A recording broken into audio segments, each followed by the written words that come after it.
ఓం నమో భగవతే వాసుదేవాయ. రోమస మహర్షి అగస్త్య మహర్షి చరిత్ర గురించి ధర్మరాజు గారికి చెప్పడం మొదలుపెట్టాడు. ఒకప్పుడు అగస్త్య మహర్షి ఒక అరణ్యంలో నడిచి వెడుతున్నాడు. ఆయన అలా వెడుతుంటే చిగురుటాకులు పట్టుకుని వేలాడుతూ తపస్సు చేస్తున్న కొంతమందిని చూశాడు. వాళ్ళు చిగురుటాకులను పట్టుకుని వేలాడుతున్నారు. వాళ్ళు ఎప్పుడైనా కింద పడిపోవచ్చు. అగస్త్య మహర్షి వాళ్ళని చూసి ఆశ్చర్యపోయి, మీరు ఎందుకు ఇలా చిగురుటాకులను పట్టుకుని తలకిందులుగా వేలాడుతున్నారు అని అడిగారు. అడిగితే వాళ్ళన్నారు, నాయనా, మేము ఎవరమో కాదు, నీ పితృదేవతలం. నీ తండ్రి తరంలో వచ్చిన వాళ్ళం. నీవు పెళ్లి చేసుకోలేదు, అట సన్యాసము తీసుకోలేదు, పెళ్లి చేసుకోనూ లేదు. కడుపున పుట్టిన పిల్లలు పెళ్ళిళ్ళు చేసుకోకుండా ఉండిపోతే నీలాంటి గొప్ప కొడుకును కన్నందుకు పితృదేవతలను ఇలా కట్టేస్తారు. నీవు పెళ్లి చేసుకోలేదు కాబట్టి మమ్మల్ని ఇలా తిప్పి కట్టారు. చిగురుటాకులు పట్టుకుని వేలాడుతున్నామన్నారు. కాబట్టి నాయనా, నీవు మా కోసమైనా పెళ్లి చేసుకోవాల్సింది అన్నారు. పెళ్లి చేసుకోవడం అంటే నాకు తగిన కన్యక దొరకాలి కదండి అన్నాడు అగస్త్య మహర్షి. తప్పకుండా చేసుకుంటాను, పితృదేవతలను ఉద్ధరించాలి అని ఆలోచించి, ఇంతకుముందు విదర్భ రాజ్యాన్ని పరిపాలిస్తున్న రాజుగారు తనకు సంతానం లేని కారణం చేత అగస్త్య మహర్షి పాదాలను పట్టుకుని నాకు సంతానం కలిగేటట్టుగా అనుగ్రహించవలసింది అని ప్రార్థన చేస్తే, అగస్త్య మహర్షి అనుగ్రహం చేతనే విదర్భరాజుకి ఒక కుమార్తె కలిగింది. ఆమె పేరు లోపాముద్ర. ఈ లోపాముద్రనే తనకు ఇమ్మని అగస్త్యుడు వెళ్ళి విదర్భరాజుని అడిగాడు. అడిగితే విదర్భరాజు అనుకున్నాడు, ఈయన ఎప్పుడూ తపస్సు చేసుకుంటూ ఎక్కడో ఆశ్రమంలో కూర్చుని ఏవో దొరికిన దుంపలు, తేనె, కాయలు, పళ్ళు తింటూ జీవితాన్ని గడుపుతూ ఉంటాడు. భోగాలను కోరుకోడు. ఇటువంటి వాడికి ఇచ్చి లేకలేక పుట్టిన కూతురు లోపాముద్రను వివాహం చేస్తే, రేపు నేను ఎలా తపస్సు చేస్తూ ఉన్నానో నీవు కూడా అలా తపస్సు చేస్తూ సహాయం చేయమని, జట కట్టుకోమని, నారచీరలు ఇచ్చి, కందమూలాలు తినమని, పన్నశాలలో ఉండమని అంటాడు కదా, అప్పుడు నా కూతురు బాధపడదా అని తండ్రి బెంగపెట్టుకున్నాడు. ఆమె పేరు లోపాముద్ర. లోపాముద్ర అనేది చాలా చాలా గొప్ప పేరండి.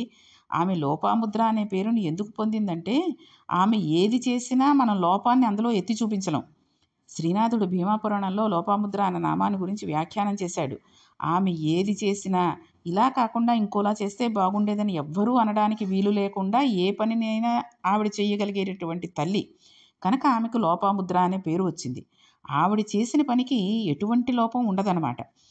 అంత గొప్ప తల్లి ఆ తల్లి. కాబట్టి అంటే చూడండి, కొంతమంది చేసే పనుల్లో కొన్ని లోపాలు ఉంటూ ఉంటాయి కదండి. ఇప్పుడు ఉన్నాము, ఏదో వంట వండామనుకోండి, ఉదాహరణగా చెప్పాలంటే దీంట్లో ఇంకొంచెం ఉప్పు వేస్తే బాగుండేది, ఇంకొంచెం కారం వేస్తే బాగుండేది, లేకపోతే కాస్త పులుపు ఎక్కువైంది, ఇలాంటి మాటలు చెబుతూ ఉన్నామనుకోండి, అంటే ఆ చేసిన పనిలో లోపం ఉంది. అటువంటి లోపం ఏ పనిలో కూడా, అది చిన్నదవనండి, పెద్దదవనండి, మహత్కార్యం అవనండి, పెళ్ళి అవనండి, చిన్న ఇంట్లో పండగ అవనండి, ఆవిడ చేసినటువంటి పనిని ఎవరు కూడా ఈ ఈ పనిలో ఈ లోపం ఉంది, ఇది ఇలా కాకుండా ఇలా చేస్తే బాగుంటుంది అనేటటువంటి మాట రాకుండా ఆవిడ చేసేటటువంటి ఏ పనినైనా చేయగలిగేటటువంటి తల్లి కాబట్టి ఆవిడకి లోపాముద్ర అనే పేరు వచ్చింది. కాబట్టి ఇప్పుడు లోపాముద్ర తండ్రి దగ్గరికి వచ్చి, నాన్నగారు, మీరు నిష్కారణంగా ఎందుకు బెంగ పెట్టుకుంటారు? నాకు అటువంటి మహర్షిని వివాహం చేసుకోవడం సంతోషమే, కాబట్టి నన్ను ఆయనకిచ్చి వివాహం చేయండి అన్నాడు. రాజు ఆమెని అగస్త్య మహర్షికి ఇచ్చి వివాహం చేసేశాడు. అగస్త్య మహర్షి పన్నశాలకు వెళ్ళిపోయాడు. చక్కగా ఆయన జపం చేసుకుంటున్నాడు, తపస్సు చేసుకుంటున్నాడు. భార్య అమర్చవలసినవన్నీ కూడా వేళపట్టున అమర్చి పెడుతోంది. ఇలా ఎన్నో సంవత్సరాలు గడిచిపోయింది. వాళ్ళిద్దరి మధ్య లౌకికంగా ఉండేటటువంటి దాంపత్య జీవనం లేదు.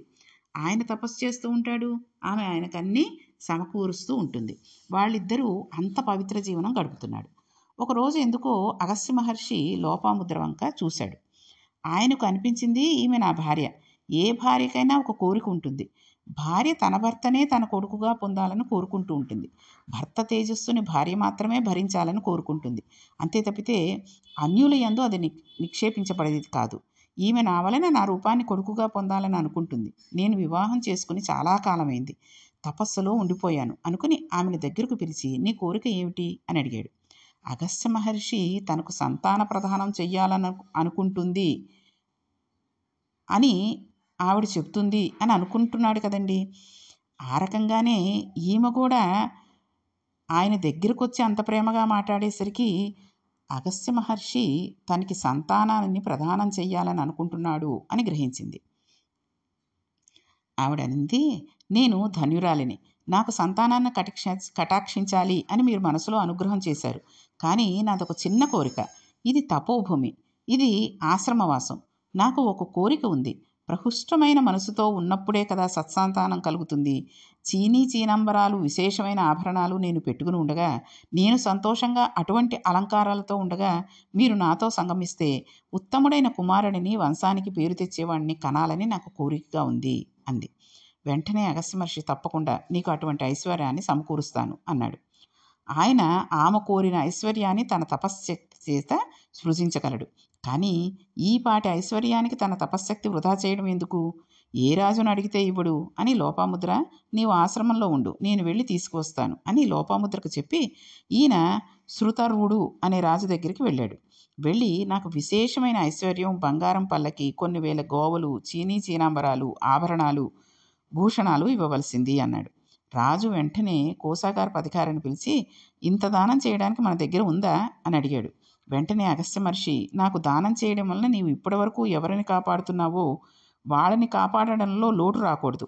నీ దగ్గర ఉన్న వాళ్ళని పోషిస్తూ ఉండగా నాకు ఇంత ఇవ్వడానికి నీ దగ్గర ఉంటేనే ఇవ్వు, లేకపోతే లేదని చెప్పు, నేనేం బెంగ పెట్టుకోను అన్నాడు.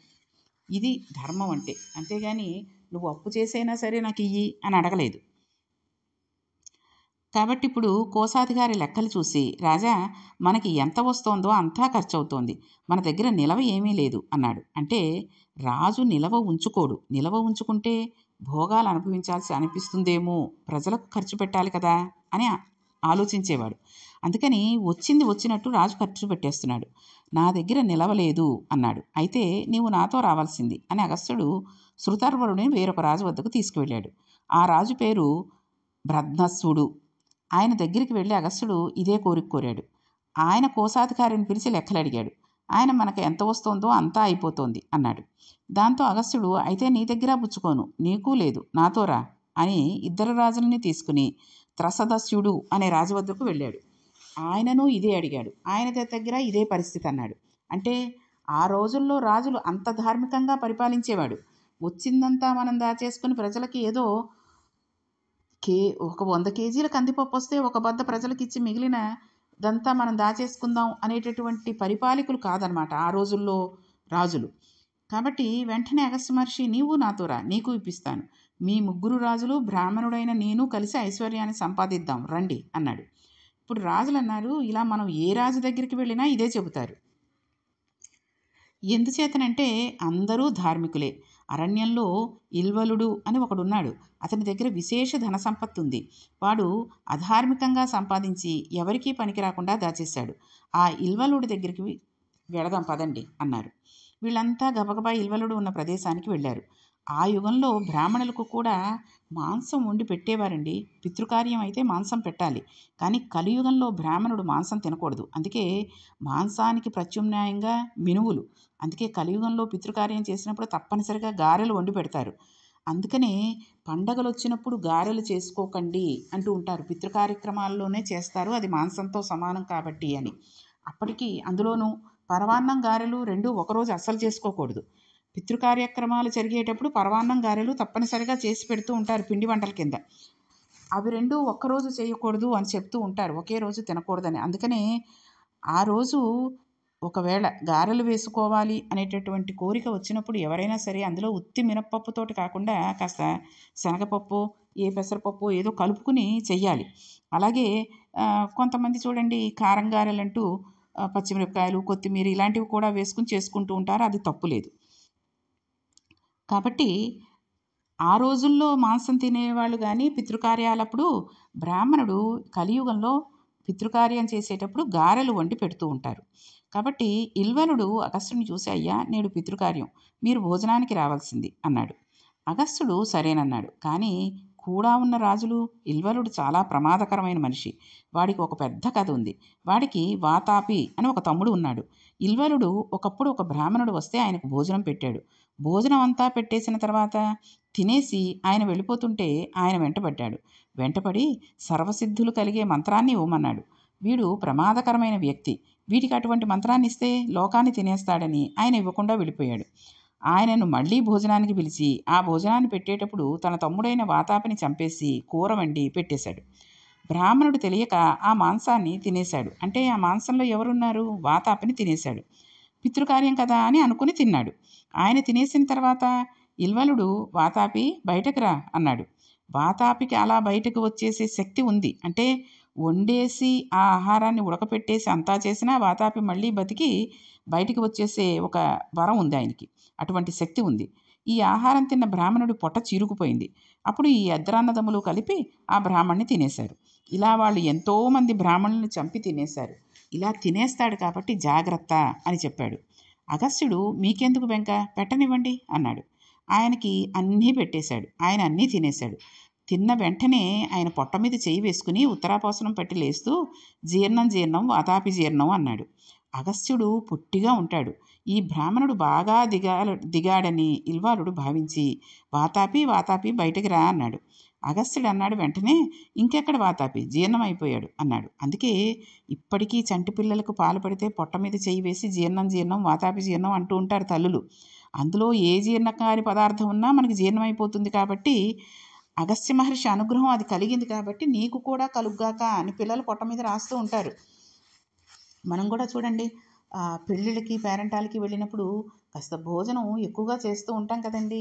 భుక్తాయాసం వచ్చేటట్టుగా తిన్నప్పుడు మనం కూడా పొట్ట మీద చేసుకుని జీర్ణం జీర్ణం వాతాపి జీర్ణం అనుకుంటూ ఉంటారు. అది ఏమిటి అన్నది తెలిస్తే అహో అందుకనే పెద్దవాళ్ళు అలా అనుకోవడం చూసి పిల్లలు కొంతమంది నవ్వుతూ ఉంటారు కదండి. అది ఏమిటి అన్నది తెలిసి ఎందుకు అలా చేస్తున్నాం అన్నది ఇప్పుడు భారతంలో మనం విన్నాం కాబట్టి పిల్లలకి కనుక చెప్పామనుకోండి, వాళ్ళు కూడా తిన్న తర్వాత ఇలా అంటుంటే పెద్దవాళ్ళ చేత అనిపించుకోవాలి, పొట్టలో నొప్పిగా ఉన్నా ఏదైనా అనుకుని వాళ్ళు కూడా అలా పెద్దవాళ్ళ చేత పొట్ట రాయించుకుని జీర్ణం జీర్ణం వాతాపి జీర్ణం అని అనిపించుకుంటూ ఉంటారనమాట. అది భారతం ద్వారా మనకి తెలిసింది కాబట్టి పిల్లలకి మనం కూడా అటువంటి ఆశీర్వచనం ఇద్దాం, తప్పేముంది. కాబట్టి ఈ రకంగా అనేసరికి ఇల్వలుడు హడిలిపోయాడు. భయపడిపోయి మీకేం కావాలో చెప్పండి అన్నాడు. అప్పుడు అగస్త్యుడు అన్నాడు, నీ దగ్గర చాలా డబ్బు ఉందని నాకు తెలిసింది, అందుకనే వచ్చాను. నేను అడిగినంత నీవు ఇవ్వాలి అన్నాడు. తప్పకుండా ఇస్తాను, ఏమిమ్మంటారో చెప్పండి అన్నాడు ఇల్వలుడు. అనగానే అగస్త్యుడు, నాతో 3 రాజులు వచ్చారు. ఈ 3 రాజులకి ఒక్కొక్కరికి 10,000 ఆవుల చొప్పున ఇయ్యి. వాటితో పాటుగా ఒక్కొక్కరికి 10,000 గజ్జాణాల బంగారం ఇయ్యి.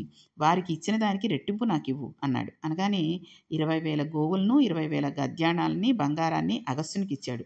అది కాకుండా విరావము సురావము అనబడే 2 గుర్రాలను కట్టిన ఒక బంగారు రథాన్ని కూడా అగస్త్యుడికి ఇచ్చాడు. ఇవి అగస్త్య మహర్షి తీసుకున్నాడు. తీసుకున్న తర్వాత వీటన్నిటినీ ఇచ్చి అగస్త్య మహర్షిని సాగనంపాడు. ఇప్పుడు ఈ బంగారు రథం ఎక్కి అగస్త్య మహర్షి ఆశ్రమానికి వచ్చాడు.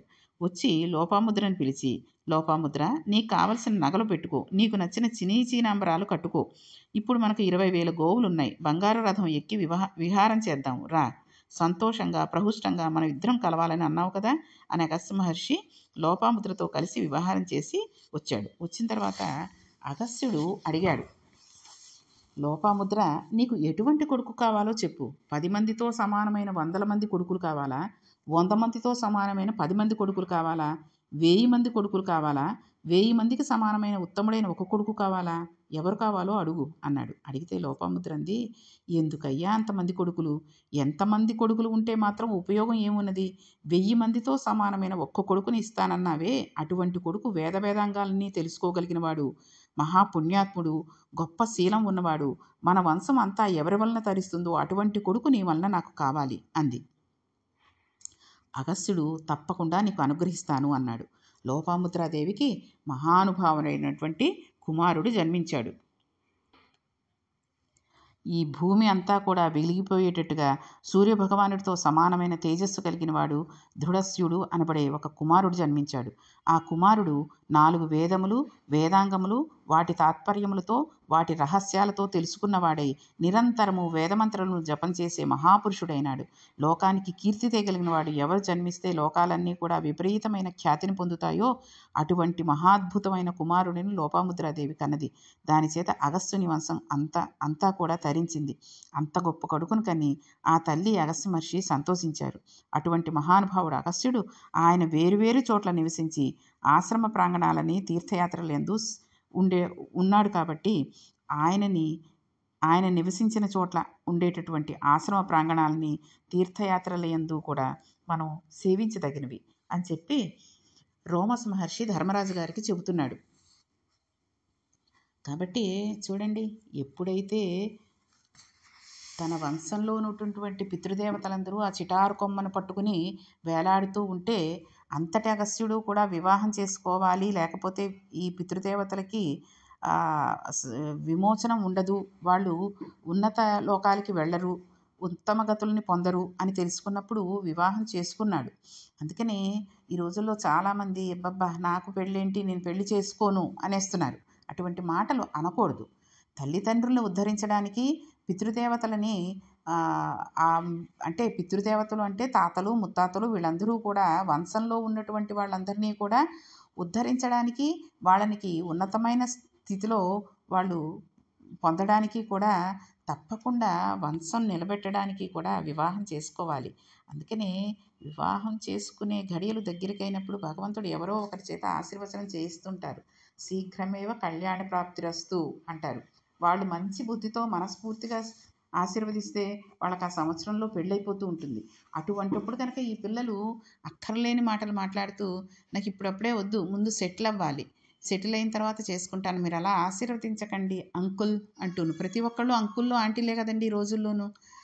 ఆ రకంగా ఆశీర్వదించినప్పుడు వాళ్ళు వెంటనే ఈ రకంగా అన్నారనుకోండి, తథాస్తు దేవతలు తథాస్తు అనేస్తారు. ఇంకా సెటిల్ అవ్వడం అంటే ఏంటండి? తినడానికి తిండి, కట్టుకోవడానికి బట్ట, ఉండడానికి ఒక ఇల్లు, చక్కగా ఎవరైనా వచ్చినా ఒక మనిషి వచ్చినా పెట్టగలిగేటటువంటి స్తోమత ఇవి ఉంటే చాలు.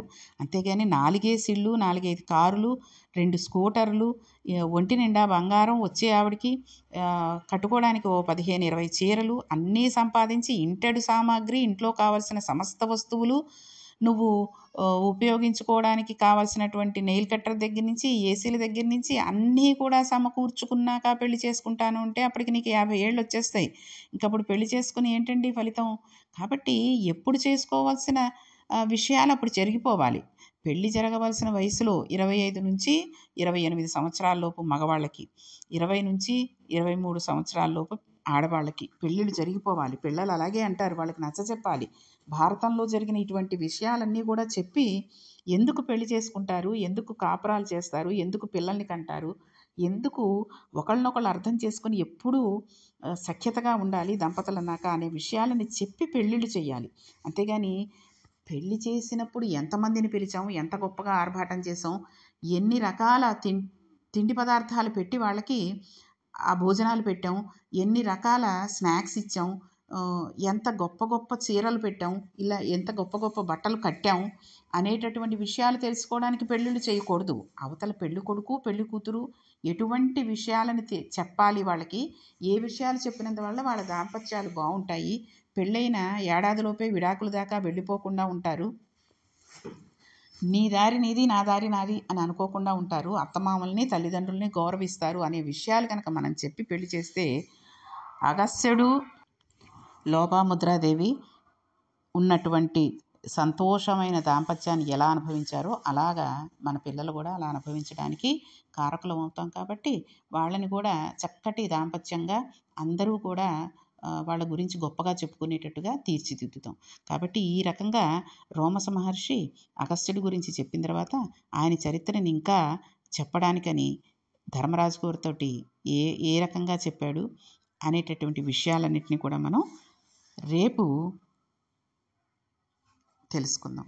ఓం నమో భగవతే వాసుదేవాయ.